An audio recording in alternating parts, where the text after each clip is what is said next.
公元626年冬，玄奘大师27岁。印度的光智法师波婆从西突厥国受邀请来到中国，他带来一个非常重要的讯息：印度那烂陀寺有一位戒贤论师在演说弥勒大师的《瑜伽师地论》。玄奘大师听到这讯息后，就明白了自己的使命，就是应该要前往印度受学这部佛法文化上最重要的根本论，然后带回中国翻译出来，开显真义，如此才能彻底理清中途法师们的困惑，解决中国学人长久以来的争论。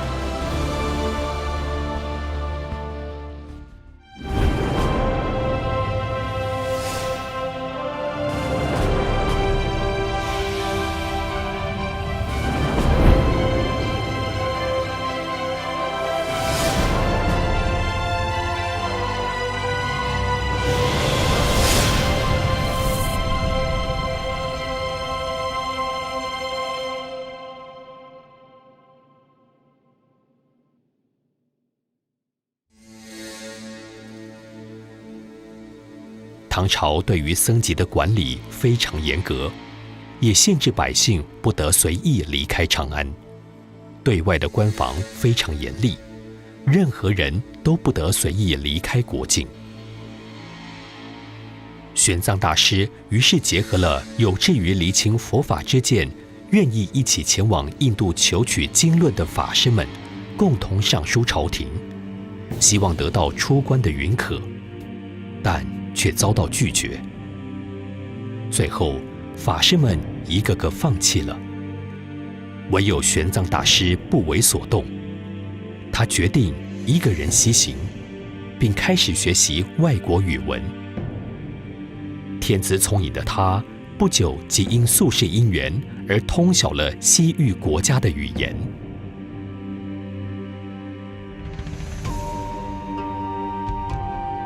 唐太宗贞观元年，公元627年，玄奘大师28岁，长安发生大饥荒，朝廷不得已只好准许人民各自出城寻找食物过活。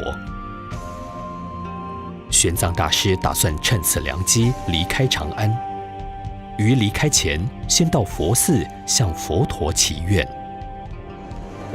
当天晚上，玄奘大师梦到海上有一座庄严宝山，那座宝山绚烂光明。玄奘大师想要渡过大海登上山顶，但是四周没有任何一艘船。不过他还是坚定地踏出脚步。没想到，当他碰到海水之前，马上就有石莲花浮了出来，拖住他的脚。就这样，玄奘大师每踏出一步，就出现一朵石莲花，让他一步步到来宝山下。但是宝山的山壁非常陡峭，一般人实在很难攀爬。就在这个时候，忽然吹起了一阵强风，将他的身体拖了起来，直接通往山顶。这时玄奘大师放眼一看，山顶上一片光明，庄严得不可思议。玄奘大师醒来后非常欢喜，觉得西行取经一定能成功。这时刚好有人要从长安城返回秦州，玄奘大师便和他结伴出城。到了秦州时，又先后得到2位贵人的相助，先到兰州，再抵达凉州，就如同梦中的石莲花一样，一行都有贵人相助。凉州靠近西域，玄奘大师在此应大众的要求而开演《大般涅盘经》《摄大乘论》以及《般若经》这3部大乘经论，并且呢以西域语和西域商理交谈，借此获得各国的讯息，也利用这个机会确认西行的行止。商旅们对玄奘大师非常赞叹。当他们知道玄奘大师要前往印度，都热情邀请玄奘大师路经西域时，能接受他们国家的招待。许多商旅回到自己的国家后，就赶紧禀告国王。于是，中国高僧玄奘大师要前来的消息，就在西域各国传了开来。玄奘大师在凉州的佛法演说有着重大的意义。《大般涅盘经》是佛经中说明眼见佛性的经典，再加上《摄大乘论》中阐扬的阿赖耶识就是中国禅宗证悟的心。玄奘大师再次显示了他至少有明心与见性的正量。亦如此次宣说般若经，可知玄奘大师在出国前，不但了解第三转法轮的唯识诸经，也通晓第二转法轮的般若。这时，有人密报州官，凉州都督遂勒令玄奘大师立刻转回长安，不得逗留。有一位慧威法师派遣2位弟子秘密护送玄奘大师西行。3人昼伏夜行，直奔中国最西边的州县瓜州。这次玄奘大师不再暴露身份，暗地查访如何出关。如果混在西域商团中出关，玄奘大师一定逃不过驻守在关口将士的盘查。假如避开关口，直接渡过葫芦河的话，水流又很汹涌，没办法强行渡过。就算能解决这些问题，接下来的行程一路上都没有水可以饮用，还是得去唐朝士兵所驻守的烽火台旁边的井水取水，到时还是会被发现而功亏一篑。正当玄奘大师坐困愁城，一筹莫展时，凉州官方发现玄奘大师并没有返回长安，于是发出了通缉公文给边防的州县，要缉拿他到案。瓜州有位亲近佛法的官员李昌，注意到这公文，他怀疑来到瓜州的僧人就是玄奘大师。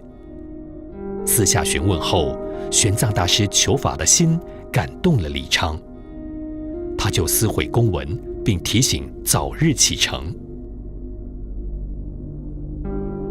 至此事态紧急，玄奘大师在挂单的寺院中向弥勒大师祈求，希望能找到人为他带路。隔天，有一位胡人石盘陀来到寺院求受5戒，玄奘大师慈悲为他受戒。石盘陀后来又带物品来供养，玄奘大师因此心里想，也许他可以帮我，就说出西行大事。石盘陀便一口答应要带玄奘大师出关，并渡过烽火台。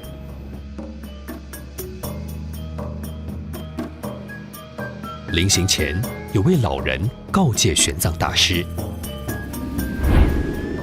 此趟西行非常凶险，即使平安渡过了5座烽火台，再往前去就是一片大沙漠，非常荒凉，连飞禽走兽都没有，法师绝对无法一个人平安过去的。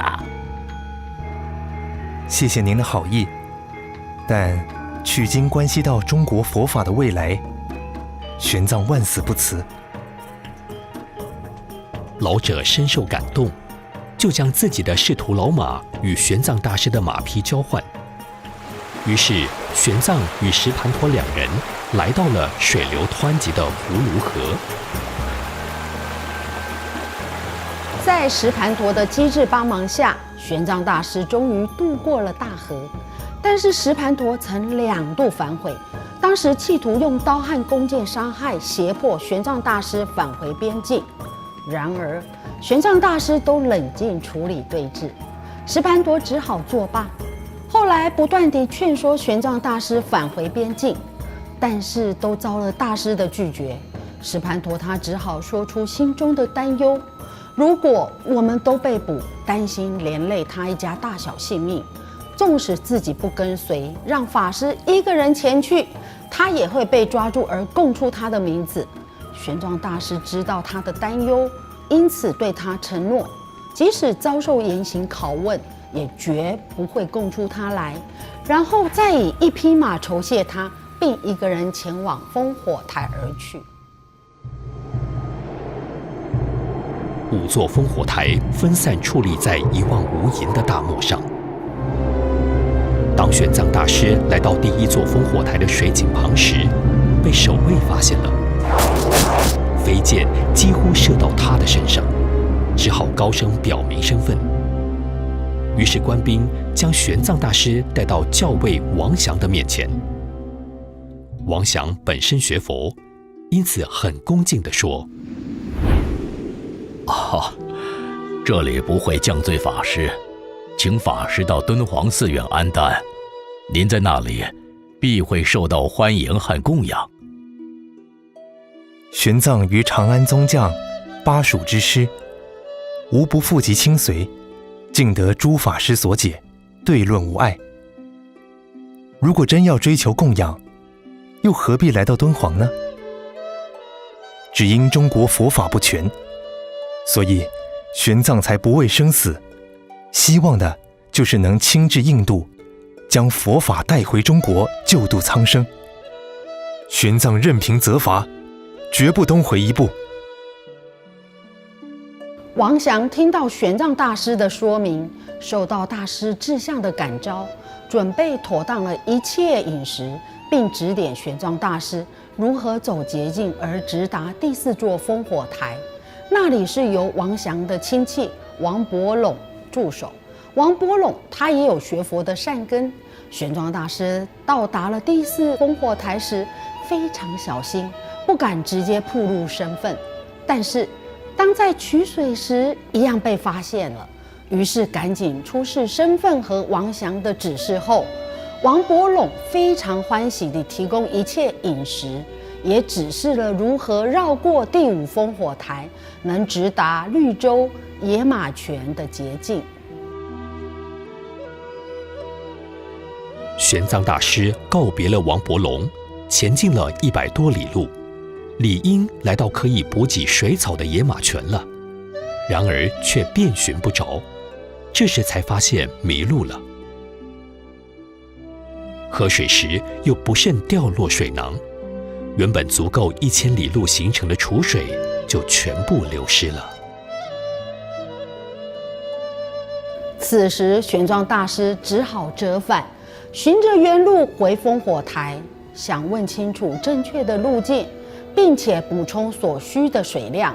当走了10多里路，突然想起自己曾经发愿，宁可西行而死，绝不东归一步而生。于是再度西行，独自一个人在毫无饮水、最恶劣的环境下，要强行通过这个大沙漠。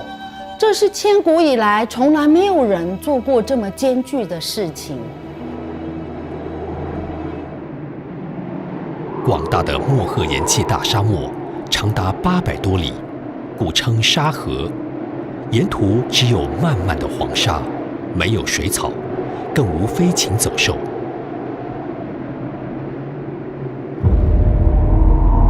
历经5天4夜，玄奘大师强忍口渴，朝着西北方拼命前进。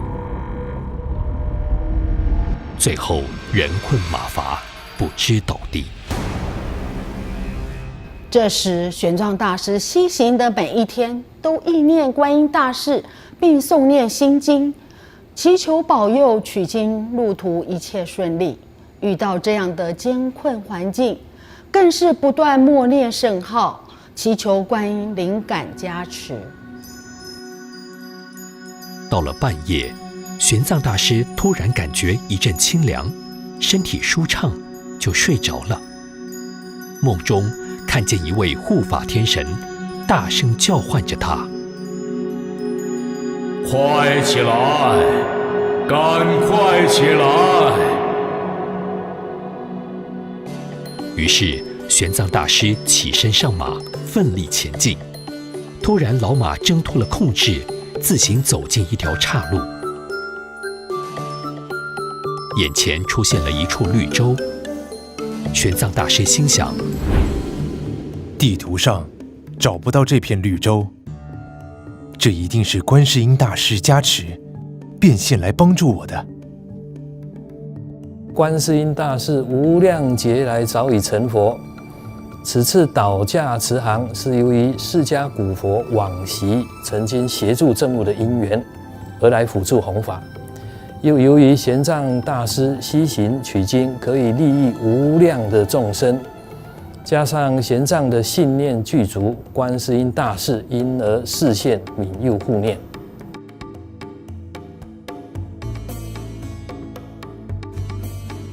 度过此次西行途中最接近死亡的难关，玄奘大师终于越过了大漠，抵达西域第一个国家伊吾。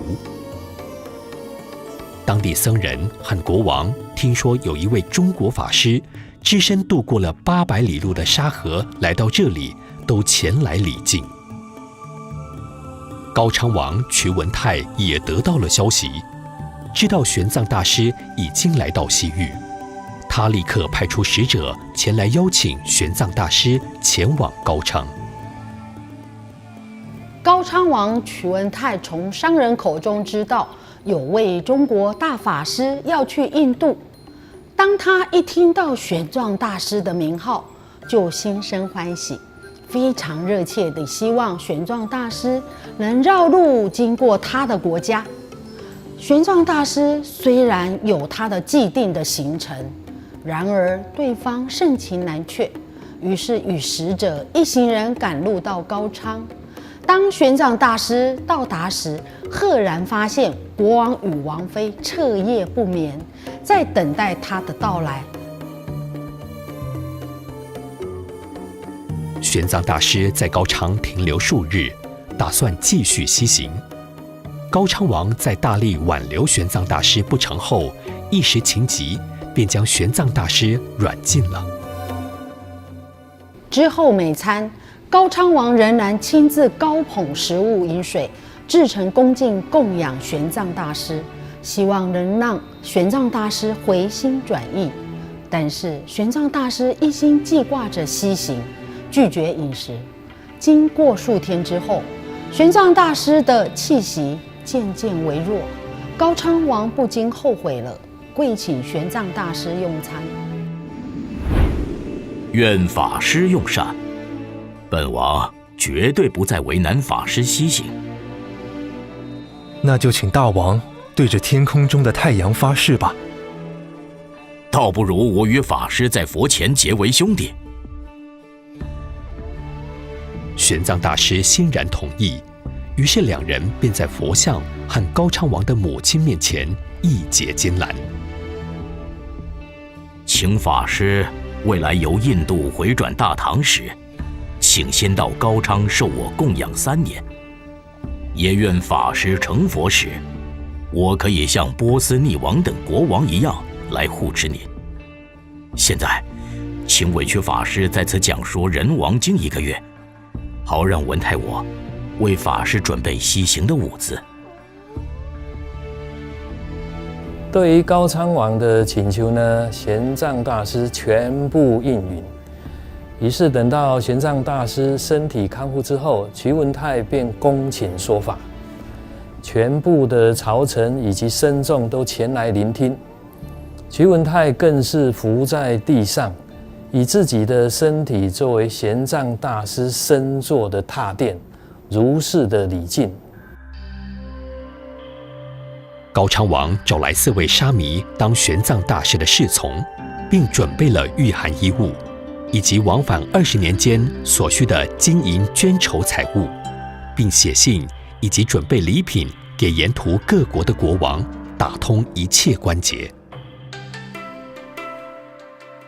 就在玄奘大师准备离开前，高昌王瞿文泰写信给当时西域领袖，就跟他说玄奘大师是自己的弟弟，希望叶护可汗多多关心照应，又准备了很多极丰富的礼物要送给叶护可汗。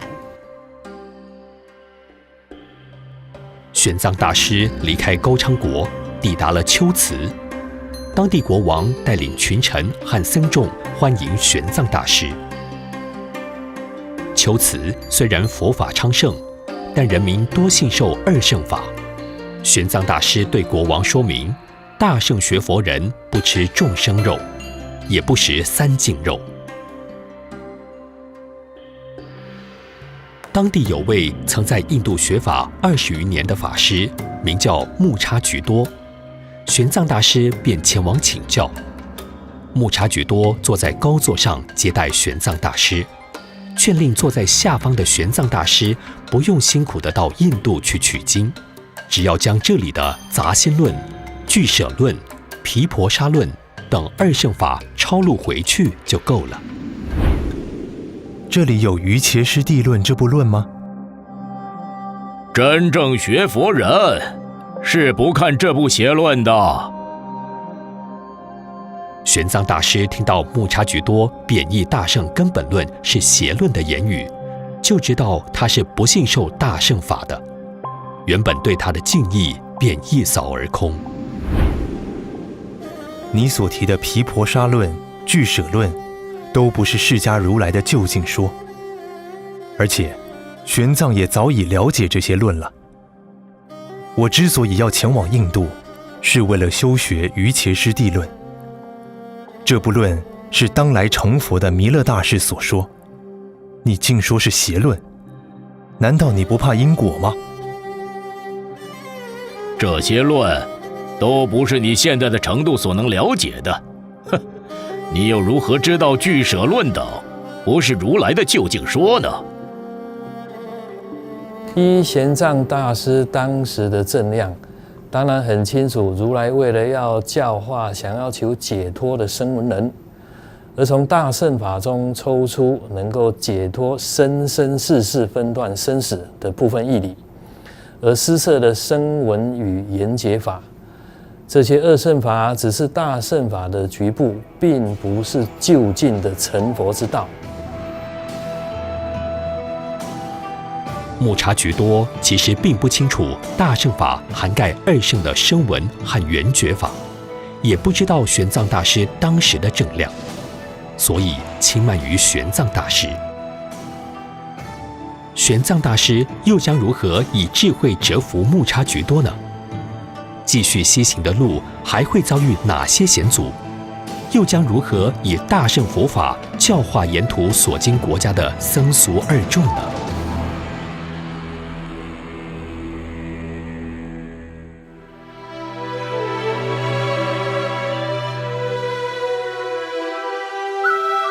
九死一生志意坚，万里鹏程继绝学。自古江山多豪杰，唯独斯人得称尊。逝去于伽受圣意，决开中国道次第。阐明悟后增上修，以为佛子入圣位。高昌大王是英才，不舍远行结道侣，为将圣法传天地，万死无辞向西行。